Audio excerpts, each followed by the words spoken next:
Quand certains cerveaux avancent en ligne droite, d'autres bifurquent, explorent, se perdent, reviennent et finissent par découvrir des territoires que personne n'avait encore imaginés.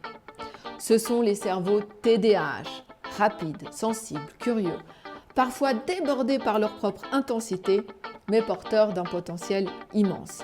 Je suis Delphine Muller, neuropraticienne en neurofeedback. Bienvenue dans Turbulence cérébrale. Aujourd'hui, un épisode un peu particulier. On va faire une pause. Parce qu'à ce stade, une chose est essentielle, comprendre ce que ce diagnostic veut dire et surtout ce qu'il ne veut pas dire. On vous a dit TDAH, 4 lettres, un mot médical et souvent beaucoup de projections autour. Alors remettons les choses à leur place. Un diagnostic de TDAH ne décrit pas qui vous êtes. Il décrit comment votre cerveau régule certaines fonctions. Rien de plus, rien de moins.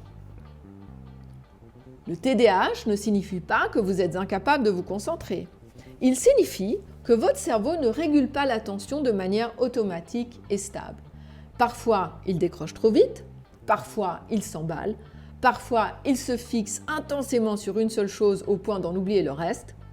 Ce n'est pas un défaut moral, ce n'est pas un manque de volonté, c'est un mode de fonctionnement neurologique.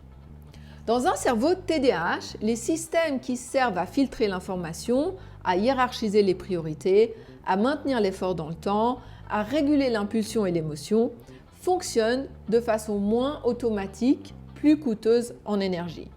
Résultat, vous devez penser consciemment ce que d'autres font sans y réfléchir.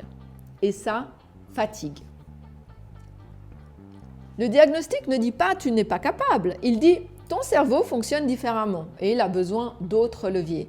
C'est une information, pas une condamnation. Et c'est là que beaucoup se trompent. Parce que sans cette compréhension, on passe son temps à se dire « je devrais y arriver, je fais des efforts mais ça ne marche pas, qu'est-ce qui ne va pas chez moi ?» Alors que la vraie question n'est pas « pourquoi je n'y arrive pas ?» mais « comment fonctionne mon cerveau et avec quoi travaille-t-il le mieux ?»